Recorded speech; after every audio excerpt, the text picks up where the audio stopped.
Señor presidente, la mesa ha quedado constituida conforme a los estatutos de la Academia.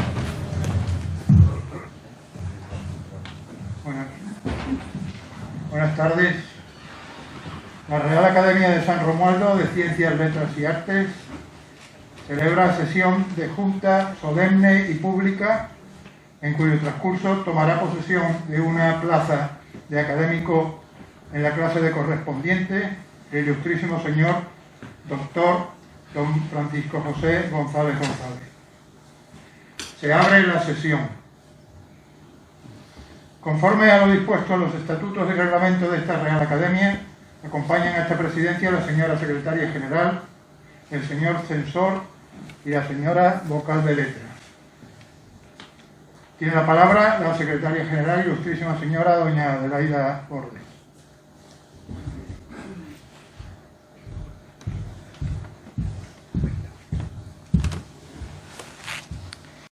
En la sesión de Junta General Extraordinaria celebrada el 6 de mayo de 2019, recogida en el acta número 342, se aprobó el ingreso como académico en la clase de correspondiente de don Francisco José González González, doctor en Historia, una vez cumplidos los requisitos y publicitada la plaza en el Boletín Oficial de la provincia, según establecen los estatutos y reglamentos de esta corporación y la normativa al respecto de la Junta de Andalucía. Comunicado el acuerdo al recipiendario, se estableció el plazo reglamentario para su ingreso,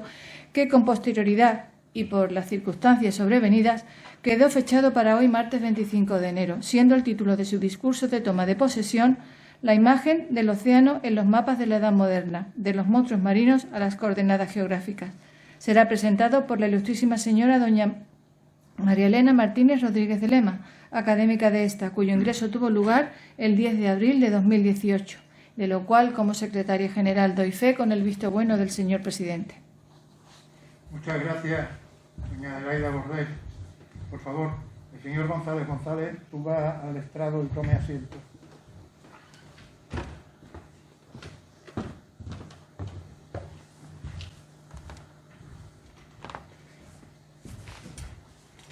Tiene la palabra la señora Martínez Rodríguez de Lema para presentar al recipiente.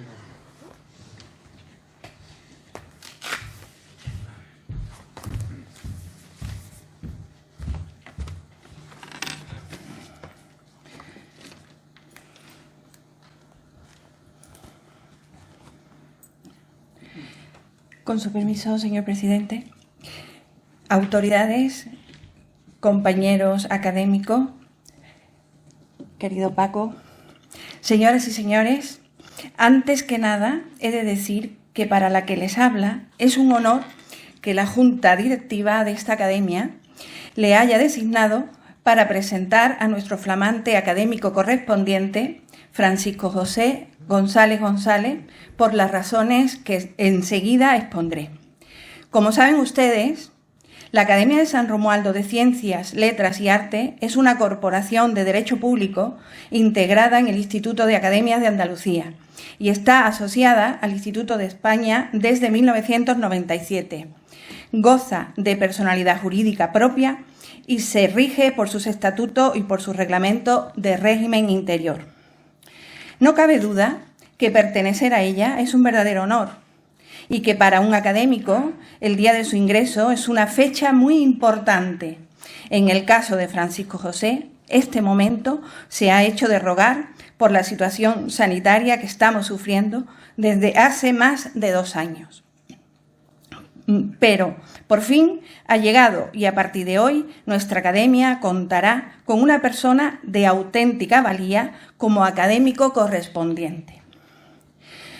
En los estatutos se recoge que como tal estará obligado a contribuir a los fines de esta academia, cumpliendo los encargos y realizando los trabajos o informes que se les encomiende, y pertenecerá al grupo de académicos que no tienen su domicilio en San Fernando. Podrá asistir a las juntas con la autorización del presidente y tendrá voz, pero no voto. El currículum de Francisco José, como comprobarán, es brillante y excelente, ya que a la licenciatura en Geografía e Historia por la Universidad de Cádiz añadió el grado de doctor en Filosofía y Letra, sesión de Geografía e Historia, en 1991, con una tesis doctoral titulada Ciencias y Marina en la España del siglo XIX. Desde entonces es miembro en calidad de investigador del Grupo de Estudios del siglo XVIII de la Universidad de Cádiz. Como funcionario del Cuerpo Facultativo de Archiveros, Bibliotecarios y Arqueólogos, sección Bibliotecas, desempeñó su labor profesional en el Real Instituto y Observatorio de la Armada de San Fernando, ejerciendo como director técnico de la biblioteca, el archivo histórico y la colección museográfica del Instituto entre 1983 y 2020. Además, entre 2008 y 2020, ejerció las funciones de director técnico de la Subred Orgánica de Bibliotecas de la Armada dentro de la Red de Bibliotecas de Defensa, teniendo bajo su responsabilidad el apoyo técnico a las bibliotecas de la Armada Española integradas en el catálogo colectivo de las bibliotecas militares. Por otro lado, de su actividad docente, hay que decir que a partir de 1998 y hasta 2006 impartió curso de doctorado sobre Historia de la Astronomía en los siglos XVIII y XIX en la Universidad de Cádiz. Desde el curso académico 2007-2008 ejerce como profesor asociado en la Escuela de Estudios Superiores de la Armada, en la que es profesor responsable de la asignatura Historia de la Ciencia, incluida en el Máster de Astronomía y Geofísica. Desde 2008 en adelante participa cada año en el Seminario de Navegación Astronómica, organizado en Madrid por la Armada Española, en el que tiene a su cargo las ponencias sobre Historia de la Navegación Astronómica y Evolución de los Instrumentos Náuticos. Además, desde el curso 2016-17 forma parte del equipo docente e investigador del Máster Oficial de Arqueología Náutica y Subacuática impartido por la Universidad de Cádiz.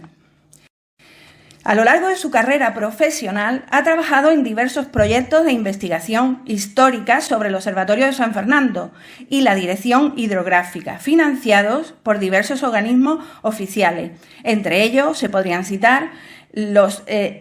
titulados Riesgo de terremotos y tsunamis en España, y en el que se dedicó a la recuperación de datos archivísticos sobre los terremotos históricos sentidos en la bahía de Cádiz durante los 3 últimos siglos, y Expedición Malaspina 2010, en el que participaron universidades e instituciones científicas de toda España. Como consecuencia de sus trabajos de investigación, ha presentado ponencias en diversos congresos nacionales e internacionales relacionados con la historia de la ciencia y con el patrimonio bibliográfico, archivístico e instrumental. Además, desde septiembre de 2011 hasta enero de 2014, fue secretario de la Junta Directiva de la Sociedad Española de Historia de la Ciencia y de las Técnicas. Durante los últimos años ha impartido conferencias relacionadas con estas materias en el Centro de Estudio Histórico del CSIC, Madrid, en la Residencia de Estudiantes de Madrid, en el Oceanográfico Valencia, en el Parque de la Ciencia de Granada, en la Escuela de Guerra Naval de Madrid, el Museo Nacional de Colombia, en Bogotá, en la Universidad Internacional Menéndez Pelayo, Santander, en el Instituto de Astrofísica de Andalucía, Granada, y en la Casa de la Ciencia de Sevilla y en las universidades de Cádiz, Sevilla, Salamanca, Granada, La Laguna, Málaga, Zaragoza, Madrid, La Coruña, Castilla-La Mancha, Cantabria y Bogotá. Es autor de nada menos que 19 libros sobre diversos aspectos históricos de la relación entre la ciencia y la Armada, como los titulados Astronomía y Navegación en España, siglos XVI y XVIII, el Observatorio de San Fernando, 1831-1924, Instrumentos científicos del Observatorio de San Fernando, siglos XVIII-XX, etcétera, etcétera. El último, Desvelando Horizontes 3, el arte de marear, publicado en Madrid por el Ministerio de Defensa en 2020. Aunque actualmente se encuentra jubilado, Francisco José González sigue activo como amante del conocimiento y la cultura, Por eso, sigue investigando y dando conferencias. Así, en una de las actividades paralelas en la exposición Imago Mundi del Centro de Iniciativas de Actividades Culturales de la Universidad de Sevilla, que actualmente se está celebrando, ha participado en un debate sobre la carta esférica, la película basada en la novela homónima, en la que, como curiosidad, podemos decir que su autor, Arturo Pérez Reverte, le hizo aparecer como uno de los personajes de la historia. Y no podemos olvidar su más reciente actividad como comisario de la exposición Centinelas del Tiempo, relojes que cambiaron el mundo, que conmemora el 50 aniversario de la creación de la sesión de hora del observatorio y que permanecerá abierta al público hasta el próximo 31 de enero en el Museo Naval de San Fernando. Por último, he de decir también que como bibliotecario de una de las bibliotecas científicas más importantes de España, ha tenido un contacto directo con investigadores de todo el mundo, incluidos los isleños, entre los que me encuentro como investigadora de sus fondos antiguos. En este sentido, puedo decir que ha sido, sin duda, una de las etapas más interesantes de mi vida, en la que todavía era doctoranda y tuve la oportunidad de aprender de la mano de un auténtico experto, cosa que le agradecí en su momento, pero que ahora, con la perspectiva del tiempo, le agradezco más todavía. Señores, por todas estas razones, dispongámonos ahora a oír el discurso de ingreso de Francisco José González González, la imagen del océano en los mapas de la Edad Moderna, de los monstruos marinos a las coordenadas geográficas. Disfrutemos, sin duda, de una exposición novedosa, brillante y apasionante. Muchas gracias.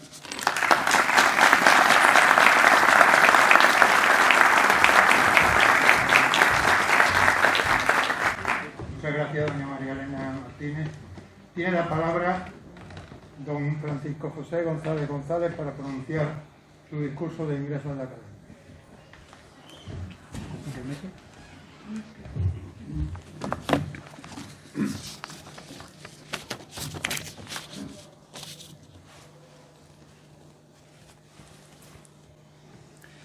Excelentísimo señor presidente de la Real Academia de San Romualdo,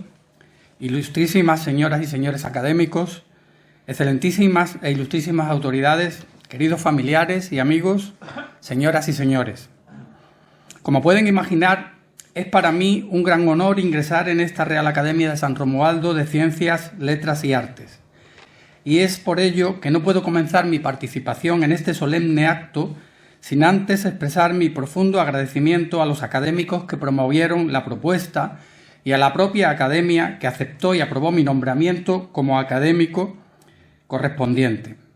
A continuación, debo agradecer a la ilustrísima señora doña Elena Martínez sus amables palabras de presentación, que evidencian tanto su conocimiento de mi actividad profesional como la profunda amistad que nos une desde hace ya muchos años. Por último, como no, también he de dar las gracias a todos ustedes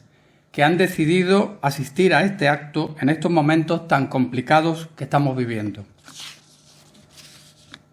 Hoy me enfrento al reto de intentar no defraudar con mi discurso en una tribuna donde tantos y tan buenos académicos ya han realizado magníficas contribuciones. Por eso no me resultó nada fácil elegir el tema del que hablar. Dado que me gustaría entender mi ingreso en esta academia como un premio posiblemente no merecido por mi vinculación cultural y personal con San Fernando después de tantos años de actividad profesional en el Real Observatorio de la Armada, lo más sencillo para mí hubiera sido preparar una disertación sobre algún aspecto relacionado con la historia o con el patrimonio cultural del observatorio, a cuyo estudio he dedicado gran parte de mis trabajos desde que inicié hace ya más de 30 años la preparación de mi tesis doctoral. Sin embargo, teniendo en cuenta que algunos de ustedes ya me habrán oído hablar del observatorio en otras ocasiones, decidí finalmente dedicar mi discurso a un asunto bien distinto. El análisis de la convivencia entre... ¿si pueden poner la presentación? El análisis de la convivencia entre la ciencia y la fantasía en la antigua cartografía náutica. Después de oírme, ustedes decidirán si me equivoqué en la decisión o, por el contrario, realicé una buena elección. Así pues, sin más preámbulos y con el permiso del señor presidente de la Real Academia, voy a proceder a la lectura de mi discurso de ingreso, que, como pueden ver en la pantalla, he titulado La imagen del océano en los mapas de la Edad Moderna, de los monstruos marinos a las coordenadas geográficas. Aunque las extensas masas de agua que cubren gran parte de nuestro planeta han sido consideradas en muchas ocasiones como fronteras insalvables, lo cierto es que a través de ellas siempre se ha intentado establecer rutas de comunicación. Desde la más remota antigüedad, la apertura de caminos marítimos facilitó el conocimiento de nuevos territorios mediante unos procesos de expansión geográfica que fueron acompañados por la preparación de los itinerarios utilizados para llegar a ellos y, por supuesto, por el desarrollo de diversas técnicas para su descripción gráfica. Este es el origen, y no otro, de lo que hoy día entendemos como cartografía náutica o marítima,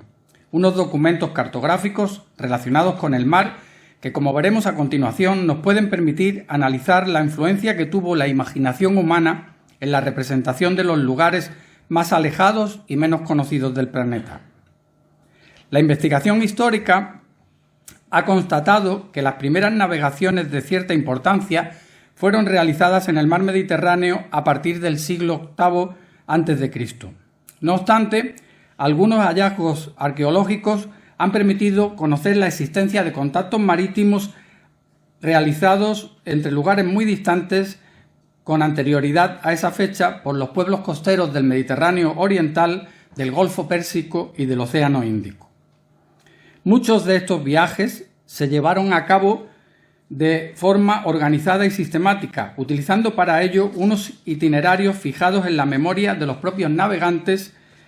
y en esquemas descriptivos o esbozos de mapas que eran dibujados sobre distintos soportes como la arena de la playa, pieles de animales o las tablillas de barro. Es decir, unos documentos con información gráfica sobre los desplazamientos marítimos que estaban destinados a facilitar a los navegantes la repetición de los viajes de ida y de vuelta. Algún tiempo después, allá por el siglo VII a.C., fenicios y griegos realizaron las primeras aportaciones de importancia a la cartografía del mar Mediterráneo, como consecuencia de sus viajes marítimos de exploración y del desarrollo de aplicaciones geométricas para la descripción del planeta. Aunque no se ha conservado ningún documento cartográfico de aquellos tiempos, sí se conoce bien la existencia de los llamados periplos, unos textos descriptivos de ciertas rutas de navegación que contenían información sobre los puertos, los fondeaderos, los posibles peligros y, además, la estimación del tiempo necesario para las travesías. Gracias a los griegos, que ya aceptaron la idea de un planeta redondo en el siglo IV a.C., se desarrollaron algunos conceptos geográficos como la esfericidad de la Tierra o los movimientos de rotación y traslación que personajes como Copérnico y Galileo tendrían que volver a defender 18 siglos después. Más adelante, la importante aportación de la cultura griega a la geografía culminaría con los trabajos de Claudio Ptolomeo, que en el siglo II después de Cristo elaboró las primeras instrucciones conocidas para el trazado de mapas mediante la determinación de coordenadas geográficas. Por el contrario, poco debemos a los romanos en cuestiones relacionadas con la descripción geográfica de los mares, ya que para sus navegaciones, esencialmente costeras, no necesitaron el desarrollo de una cartografía náutica precisa. Este es un panorama que no mejoró sustancialmente tras la caída del Imperio, pues con el inicio de la Edad Media se abrió un largo periodo histórico caracterizado por la limitación del espacio vital propio del sistema feudal, un mundo agrario en el que los mapas no eran muy necesarios. Como consecuencia de ello, la geografía dejó de ser importante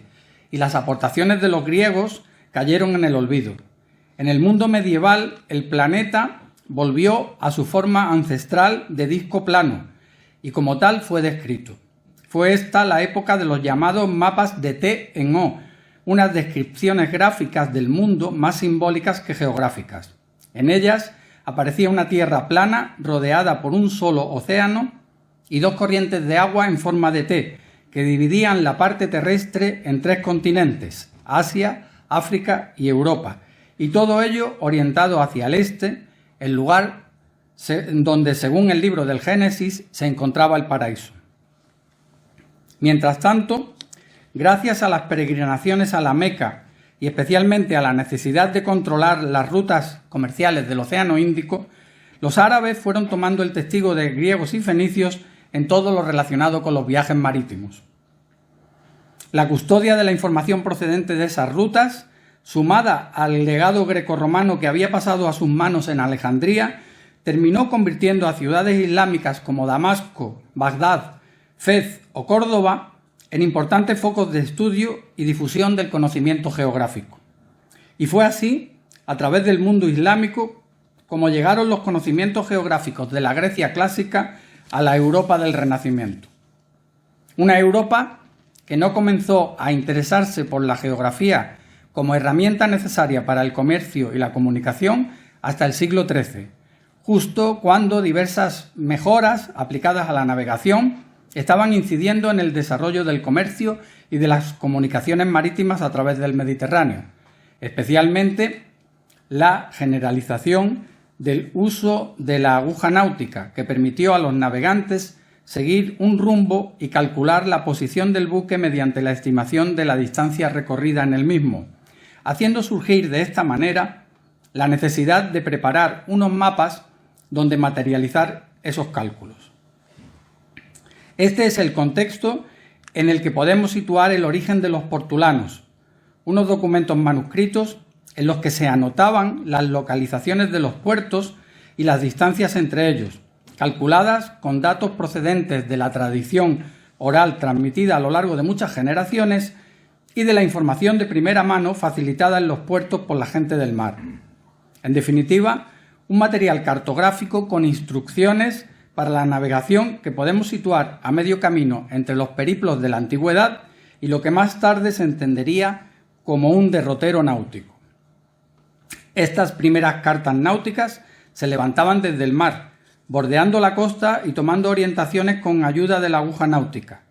El resultado así obtenido era un mapa plano y carente de coordenadas geográficas, en el que, sin embargo, se representaba el litoral de forma bastante precisa. De ahí que podamos afirmar que el desarrollo de este tipo de cartas fue un hito importante en la transición desde el simbolismo del mapa medieval hacia el realismo propio de la cartografía moderna. Con el paso de los años, la información añadida al mero documento cartográfico también fue evolucionando.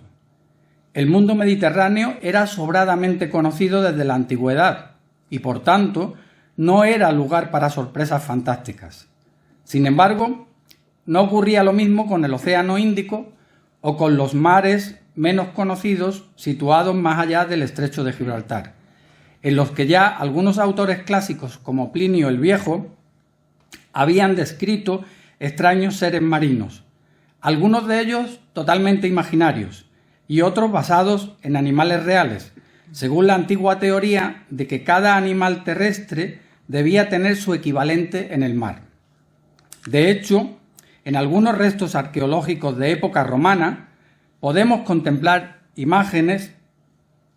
que, siguiendo la citada teoría, nos muestran criaturas híbridas de carneros, caballos o leones acuáticos, como se puede apreciar en los mosaicos de las termas de Neptuno que se conservan en el puerto romano de Ostia y que están fechados en el siglo II después de Cristo. Desde un primer momento, los navegantes del Mediterráneo quedaron impresionados por los grandes cetáceos que habitaban tanto el Océano Atlántico como el Océano Índico, unos extraordinarios animales que por su colosal tamaño podían hacer naufragar sin esfuerzo a cualquiera de las naves usadas por los marinos de la época. No debe extrañarnos, por tanto, que los relatos de avistamientos de seres marinos desconocidos y de gran tamaño terminasen convertidos habitualmente en descripciones acordes con los terribles monstruos que poblaban la imaginación popular. Como ya hemos dicho, la sociedad medieval vivió de espaldas al mar. Durante la Edad Media, el océano desconocido, cuya travesía estaba llena de peligros e incertidumbres, se convirtió en un ámbito privilegiado para la vida de seres extraordinarios. Fue esta una época de mitos, relatos y leyendas fabulosas, en cuyos mapas quedaron representados todo tipo de monstruos, fenómenos prodigiosos y razas inverosímiles, además de tierras imaginarias como las citadas en algunos pasajes de la Biblia o criaturas más tradicionales como las sirenas, inspiradas en la antigüedad clásica. Uno de los más claros ejemplos de la importancia que los animales fantásticos tenían en el imaginario medieval fue la abundancia de relatos sobre avistamiento de ballenas, unos animales que siempre estuvieron presentes en el bestiario de las gentes del mar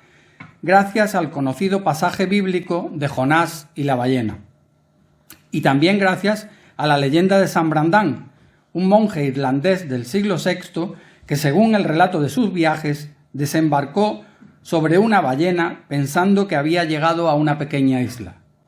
El ejemplo perfecto para alertar a los más audaces de los peligros del mar desconocido, donde nada es lo que parece. La proliferación de leyendas y supersticiones sobre estos seres extraños y gigantescos convirtió a los últimos siglos de la Edad Media en el periodo histórico más receptivo con la idea del monstruo marino. Como consecuencia, fue habitual que los cartógrafos de los siglos XIV y XV incluyeran en sus trabajos imágenes de criaturas mitológicas procedentes tanto de la cultura clásica, sirenas, tritones, nereidas, como de la mitología escandinava, por ejemplo, el fantástico kraken, el calamar gigante de los mares del norte. Generalmente, estos cartógrafos intentaban ser precisos en los ámbitos geográficos bien conocidos, pero siempre dejaban lugar a cierta creatividad artística en la representación de los lugares más alejados y menos conocidos. De hecho, según se ampliaba el ámbito geográfico abarcado por la carta, iba aumentando el número de monstruos en ella representados. Eso puede explicar que en muchas cartas náuticas de aquella época encontremos una curiosa convivencia entre la representación realista del litoral, mediante la descripción precisa de la línea de costa, y un interior oceánico repleto de barcos exploradores acompañados por amenazantes animales marinos, una costumbre que sobrevivió durante décadas, especialmente en aquellos mapas referidos a los lugares del planeta de los que aún se tenía escasa información geográfica. A lo largo de los siglos XV y XVI, acontecimientos como los grandes descubrimientos geográficos, el uso de la imprenta como medio de reproducción de los mapas y la traducción al latín de los trabajos de Ptolomeo provocaron importantes cambios en la cartografía, dando lugar a lo que algunos autores han llamado la revolución cartográfica del Renacimiento. Claudio Ptolomeo fue sin duda el autor antiguo que mayor influencia tuvo en los inicios de esta revolución. Como ya hemos dicho, tras la caída del Imperio Romano, la geografía tolemaica había quedado en el olvido. Aunque había sido traducida al árabe en el siglo XI, la obra geográfica de Ptolomeo no fue redescubierta para el mundo occidental hasta el siglo XIV, cuando el monje bizantino Máximos Planoudes rescató el manuscrito original griego y poco después fue traducido este manuscrito al latín por el florentino Giacomo d'Angelo en 1406. Fue entonces cuando comenzaron a circular por Europa diversas copias manuscritas que sirvieron para divulgar sus grandes aportaciones al conocimiento geográfico. Tras la actualización de su contenido a raíz del descubrimiento de América y de la llegada de Vasco da Gama a la India, la concepción geográfica ideada por Ptolomeo, basada en el uso de coordenadas de latitud y longitud para fijar la posición de los lugares geográficos, se convirtió en una especie de patrón cartográfico para los geógrafos de la primera mitad del siglo XVI. De hecho, a lo largo de los siglos XVI y XVII, una vez generalizado el uso de la imprenta como método de reproducción gráfica, se llevaron a cabo más de 40 ediciones de la Geografía de Ptolomeo, prueba más que evidente de la gran influencia que llegó a ejercer sobre los geógrafos y los cartógrafos de la Edad Moderna. La difusión de esta obra coincidió en el tiempo con la llamada era de los descubrimientos, en la que podemos situar el comienzo de una nueva época para la descripción cartográfica. Tanto los viajes portugueses a la India como las expediciones castellanas hacia el oeste, emprendidas por Colón y Magallanes, sirvieron para aumentar considerablemente el ámbito geográfico abarcado por los europeos. De hecho, a partir de este momento, las cartas de navegación con información actualizada se convirtieron en un material muy codiciado, hasta el punto de ser protegidas como secreto de Estado. En España, la representación de los nuevos territorios descubiertos dio lugar a la aparición de numerosos documentos cartográficos en los que navegantes y cartógrafos intentaron representar la magnitud de los hallazgos colombinos. Y entre ellos habría que destacar especialmente el mapa de Juan de la Cosa, un mapa del mundo fechado en el año 1500 en el que las costas de los territorios ultramarinos aparecieron reflejadas como una verdadera muralla situada al oeste del Atlántico, sin dejar claro aún si pertenecían a un nuevo continente o a las tierras asiáticas que Colón había ido a buscar cuando zarpó de las costas andaluzas en 1492. Muy poco después, tras el descubrimiento del Océano Pacífico por Vasco Núñez de Balboa en 1513, los navegantes europeos empezaron a preguntarse qué encontrarían en la inmensidad del entonces llamado Mar del Sur. Y como ya había ocurrido con el Océano Atlántico durante la Antigüedad y la Edad Media, la imaginación humana volvió a funcionar muy pronto en ese nuevo ámbito marítimo, sobre todo a raíz de los numerosos relatos de encuentros entre las expediciones de exploración marítima y los cetáceos que también poblaban las aguas del Pacífico. Como ya hemos dicho anteriormente, avistar una ballena o un grupo de ellas al navegar alejado de la costa por un mar desconocido debía impresionar hasta el más experimentado de los navegantes, sobre todo en una época en la que unos marineros de pobre educación y fácilmente impresionables proyectaban en el océano inmenso y desconocido, el mar tenebroso, sus temores más irracionales, llenándolo de monstruos y terroríficos y a la vez fascinantes. Y no debemos olvidar que los relatos de estos encuentros, divulgados generalmente mediante comunicación oral entre las gentes del mar, llegaban a los oídos de unos cartógrafos que se veían obligados a completar con información novedosa y atractiva los grandes espacios vacíos que aún quedaban en los mapas. Así pues, podemos afirmar que la posibilidad de viajar a zonas muy lejanas y abrir nuevas rutas marítimas hacia las míticas riquezas de Oriente incidió directamente en la elaboración de mapas ilustrados con imágenes fantásticas.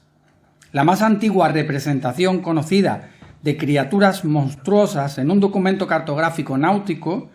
la podemos encontrar en una carta portulana de los hermanos Francesco y Domenico Pizzigano, fechada en 1367, en la que se incluye un pequeño dibujo que representa el ataque de un pulpo gigante a un barco que navega por el Atlántico Norte, mientras que un dragón volador se lleva en la boca a uno de los miembros de su tripulación. Solo unos años más tarde, hacia 1375, el judío mallorquín Abraham Cresques elaboró su famoso Mapamundi, también conocido como el Atlas catalán, una verdadera joya de la cartografía bajomedieval repleta de magníficas ilustraciones, entre las que nos interesa destacar aquí la representación de una curiosa especie de peces perro, posiblemente tiburones, merodeando alrededor de los pescadores que bucean en las aguas del Golfo Pérsico para recolectar perlas. A principios del siglo XV, en 1413, el también mallorquín Mesía de Viladestes preparó otra carta portulana en la que podemos encontrar una de las más antiguas representaciones realistas de la ballena. Solo unos años después aparecieron El Atlante náutico de Andrea Bianco, fechado en 1436, en el que se incluyen imágenes de sirenas, dragones alados y cerdos marinos, y el mapa anónimo de 1457, conocido como mapa genovés, en el que aparecen representados seres tan extraños como un pez con cara humana y una cresta cubierta de púas, o un animal mitad hombre y mitad pez con cuernos en la cabeza y membranas bajo los brazos. A esa misma época, mediados del siglo XV, pertenece también la copia manuscrita de la Geografía de Ptolomeo que se conserva en la Biblioteca Nacional de España. Según algunos especialistas, este códice contiene la más completa colección de monstruos marinos representada en un documento cartográfico manuscrito, una colección que está formada por un total de 476 criaturas acuáticas, algunas de ellas tan llamativas como las variantes marinas del cerdo, el conejo o el león. Más adelante, a principios del siglo XVI, el almirante y cartógrafo otomano Piri Reis elaboró un atlas marítimo conocido por el título de Libro de los Navegantes, que fue fechado en 1513, en el que aparece una interesante ilustración con el abordaje de una ballena que pretende representar la ya citada leyenda de San Brandán, el monje irlandés que decidió desembarcar sobre un cetáceo de gran tamaño pensando que era una isla. Sin embargo, ninguna de las ilustraciones comentadas hasta el momento tuvo tanta influencia en la cartografía de los siglos XVI y XVII como aquellas que en 1539 fueron incluidas por Olaus Magnus en su Carta Náutica del Atlántico Norte. Gracias a este autor sueco, que preparó el citado mapa como complemento para su obra titulada Historia de las Gentes del Norte, podemos hablar de un antes y un después en la representación cartográfica de animales marinos fantásticos.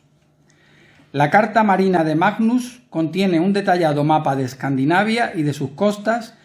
en el que podemos encontrar representados los monstruos marinos que más influyeron en la cartografía del Renacimiento. En ella se nos presenta un océano poblado de terribles animales, algunos perfectamente identificables, como la raya, los tiburones y el bogavante,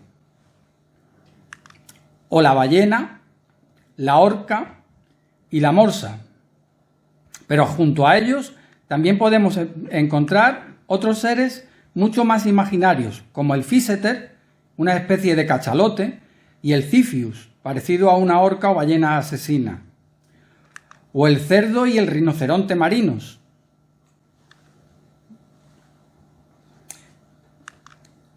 o la vaca y la serpiente marinas,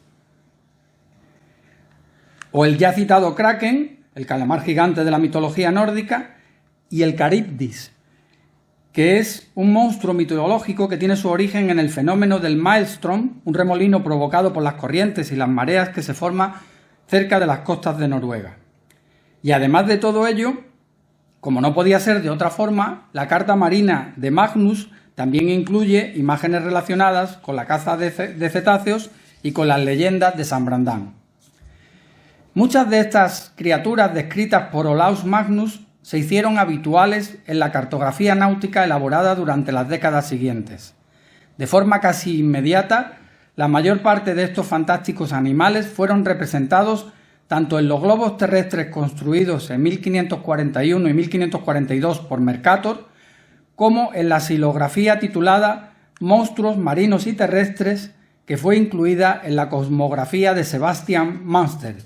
una obra que fue editada en varios idiomas a partir de 1544. El grabado publicado por Münster contiene un verdadero catálogo de vida marina real e imaginaria, en el que podemos encontrar animales conocidos como la raya, la ballena, la orca o el bogavante, en un paisaje poblado por impresionantes criaturas fantásticas como el physeter, el ziphius, la serpiente marina o el rinoceronte marino, muchos de ellos copiados directamente de la Carta Marina de Olaus Magnus. Tras la publicación de estas ilustraciones, poco quedaba ya por aportar a la representación de animales fantásticos en la cartografía marítima. En todo caso, podríamos mencionar a la tortuga marina voladora, un curioso animal que fue incluido en la Carta del Mar del Norte, publicada por Cornelis Antonitz en 1543, o las llamativas ilustraciones de la Cosmografía Universal de Giacomo Gastaldi, publicada en 1561, en la que, junto a unos monstruos marinos genéricos inspirados en el mapa de Magnus, nos encontramos con algunas sorprendentes criaturas que se escapan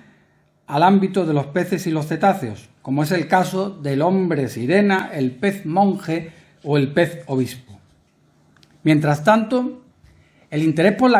la geografía y la exigencia de precisión en los trabajos cartográficos llevó a los cartógrafos a centrar sus esfuerzos en el perfeccionamiento de unas proyecciones geométricas que permitieran reflejar con más exactitud la forma esférica de la Tierra,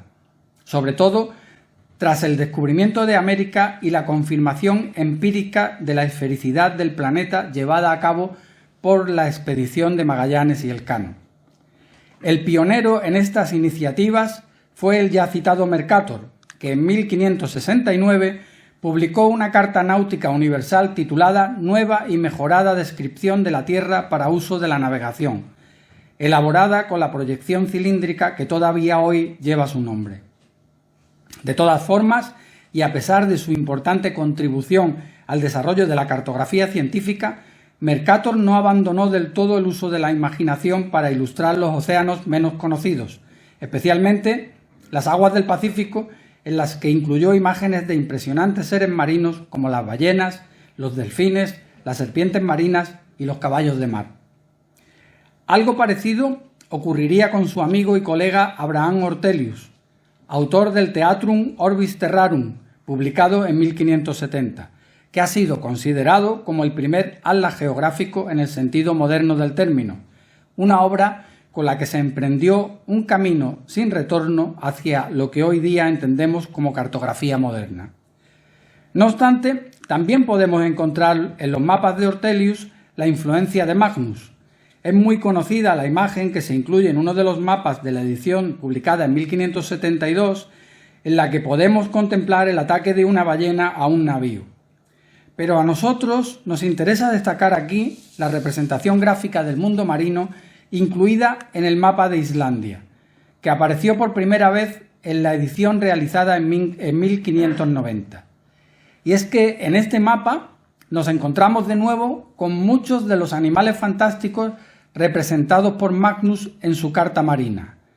el Ziphius, el cerdo marino o la vaca marina, que conviven en esta ocasión con otras criaturas fantásticas o reales como la hiena marina, el caballo de mar, el tiburón o el unicornio marino, que bien podría ser un narval o un pez espada. A partir de entonces, salvo contadas excepciones, como el islario titulado Las islas más famosas del mundo, publicado por Tommaso Porcacchi en 1572, en el que todavía podemos encontrar serpientes, dragones, perros o elefantes marinos, los monstruos fueron dejando paulatinamente su lugar a decoraciones más realistas como las que representaban escenas de la caza de ballenas, barcos navegando o instrumentos náuticos. Fue entonces, coincidiendo con el aumento del poder marítimo holandés, cuando los Países Bajos se convirtieron en el principal centro europeo de producción cartográfica. Como consecuencia de ello, y durante varias décadas, de las imprentas de Amberes y de Ámsterdam salieron importantes trabajos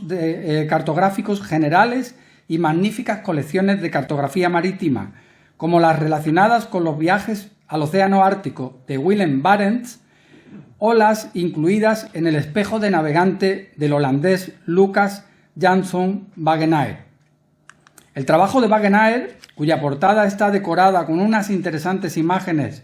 de instrumentos de navegación como la aguja náutica, la plomada, el cuadrante o el astrolabio, puede ser destacado como uno de los mejores ejemplos de la calidad alcanzada por los cartógrafos holandeses de aquella época.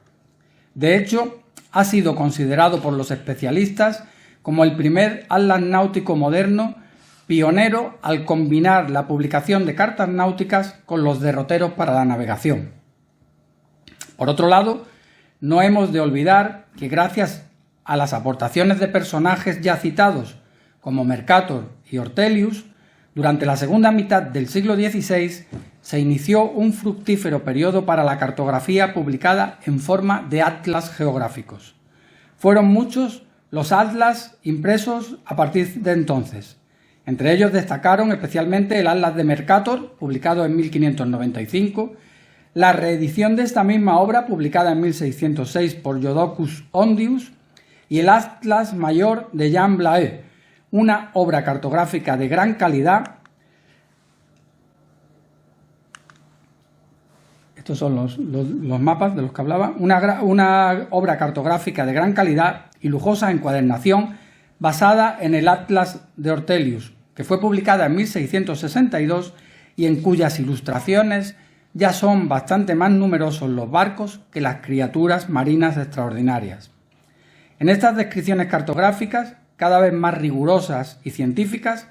las manifestaciones de creatividad artística se fueron ciñendo a los asuntos relacionados con los instrumentos geográficos, astronómicos y náuticos. Generalmente, estos magníficos trabajos se caracterizaron por incluir en los mapas una serie de adiciones artísticas como la cartela, la dedicatoria, el gráfico de la escala, los instrumentos, los escudos de la persona a la que estaban dirigidos y, en algunas ocasiones, imágenes de paisajes e incluso de escenas de la vida cotidiana. En definitiva, una creatividad que enriqueció artísticamente los documentos cartográficos, dando lugar a una verdadera forma de arte menor caracterizada por una clara estética neoclásica. Ya a partir del último tercio del siglo XVII, la demanda de mapas con información precisa exigió el desarrollo de una cartografía totalmente funcional y elaborada con métodos científicos. Los estados ilustrados sintieron la necesidad de impulsar los levantamientos cartográficos de los territorios nacionales y de organizar los llamados depósitos hidrográficos, unos organismos oficiales al servicio de la estrategia y del conocimiento de los océanos. Es el caso de instituciones como el Depósito de Cartas y Planos de la Marina Francesa, creado en 1720, la Oficina Hidrográfica del Reino Unido, creada en 1795, o la Dirección de Trabajos Hidrográficos de la Marina Española, creada en 1797. Este es el contexto en el que podríamos enmarcar la iniciativa hidrográfica del gobierno de Luis XIV, que comisionó a un grupo de matemáticos y astrónomos de la Academia Real de Ciencias de París en 1680 para que realizasen levantamientos cartográficos de las costas europeas en colaboración con los hidrógrafos de la Armada francesa. El principal resultado de este trabajo fue un atlas marítimo en el que quedaron fielmente representadas las costas más frecuentadas por los marinos franceses, cuyo primer tomo fue publicado con el título de El Neptuno francés en 1693. No obstante, habría que esperar hasta bien entrado el siglo XVIII para constatar la generalización de la utilización de métodos geodésicos en los levantamientos cartográficos y la elaboración de cartas náuticas dotadas de escala de latitud y longitud debidamente corregidas. Será a partir de entonces cuando se generalice entre los marinos el uso de unos mapas, las llamadas cartas esféricas, cuya proyección cartográfica ya tenía en cuenta la verdadera forma de la Tierra. Según algunos autores, se puede considerar al marino británico James Cook, autor de levantamientos cartográficos de gran precisión en sus viajes por el Océano Pacífico, como el introductor de los métodos topográficos y geodésicos en la hidrografía, unos métodos basados en la combinación de operaciones marítimas y terrestres, entre las que podríamos citar el trazado de triangulaciones, la determinación de la longitud de los principales puntos reflejados en el mapa, la utilización de sondas o el dibujo de vistas de la costa. Muy pocos años después, el marino español Vicente Tofiño utilizaría esos mismos procedimientos en el desarrollo de la Comisión Hidrográfica para el Levantamiento de las Costas de la Península Ibérica, el primer proyecto nacional de cartografía científica emprendido en España. Un proyecto cuyos resultados quedaron plasmados en el conocido Atlas Marítimo de España y en los derroteros de las costas de España en el Océano Atlántico y en el Mar Mediterráneo, publicados en Madrid entre 1787 y 1789. En definitiva, un brillante ejemplo de lo que hoy día conocemos como cartografía náutica científica. Creo que llegados a este punto, y para concluir, deberíamos hacer una breve recapitulación sobre la evolución de la imagen del mar y de sus criaturas en una época en la que los navegantes, como ha sido habitual desde el inicio de los tiempos, utilizaron los mares como vías hacia el descubrimiento y la exploración de nuevas tierras y de las supuestas riquezas que en ellas se escondían. A lo largo de la Edad Moderna, y como consecuencia de varios siglos de evolución en los conceptos de la representación geográfica, se fue produciendo, como ya hemos visto, un cambio sustancial en la iconografía cartográfica y en la representación de mares y océanos en los mapas. Fue así como de la simplicidad de las líneas de rumbo marcadas por la rosa de los vientos, propia de las cartas portulanas de la Baja Edad Media, se pudo llegar a la complejidad científica de las cartas esféricas dotadas de escalas de latitud y longitud propias del siglo XVIII. Pero no podemos olvidar que durante siglos, antes de que los geógrafos consiguieran los conocimientos necesarios para efectuar una fiel descripción del planeta, la imaginación popular había ido poblando los océanos con criaturas fantásticas que amenazaban a los navegantes. Eso explica que estas criaturas se hicieran habituales en muchos de los mapas de los siglos XVI y XVII, cuando las principales naciones europeas se volcaban en la exploración y conquista de nuevos territorios situados en ultramar. Finalmente, a partir del siglo de las luces, y gracias al aumento del conocimiento geográfico de mares y océanos, las cartas náuticas se convirtieron en documentos técnicos de gran importancia científica, política y militar. Unos documentos repletos de información de utilidad para la navegación, pero carentes de gran parte de la ornamentación fantástica y mitológica que había sido característica de épocas anteriores.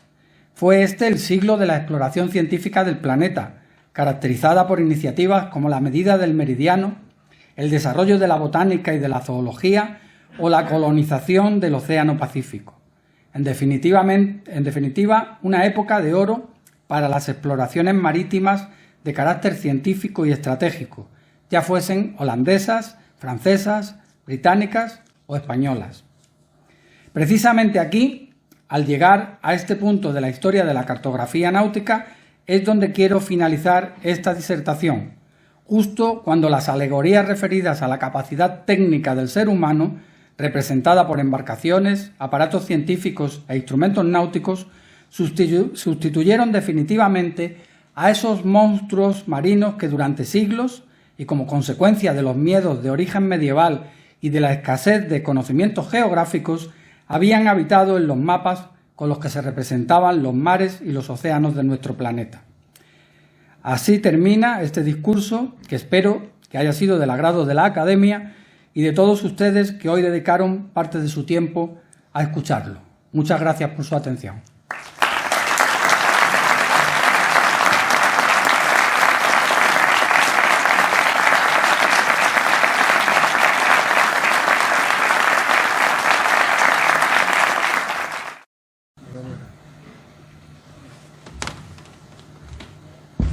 Por favor, las señoras y señores académicos, pongan de pie.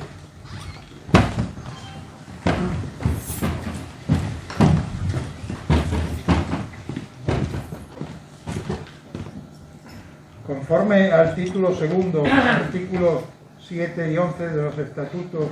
y al título segundo, artículos 5, 7 y 12 del reglamento, se va a dar posesión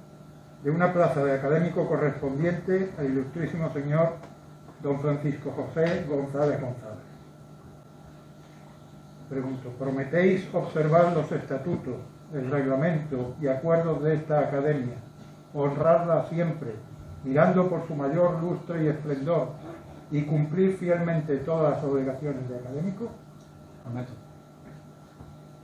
Queda proclamado académico correspondiente de la Real Academia de San Romualdo, el ilustrísimo señor don Francisco José González González.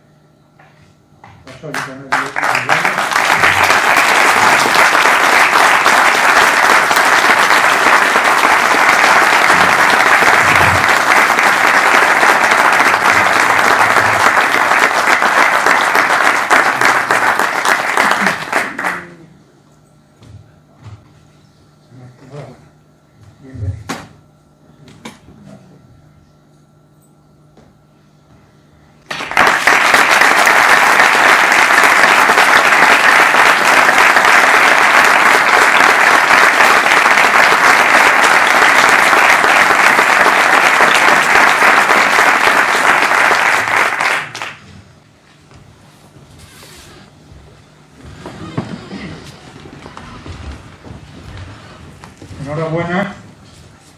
bienvenido a la Academia, don Francisco José González González. Ha demostrado con su conferencia un magnífico trabajo de investigación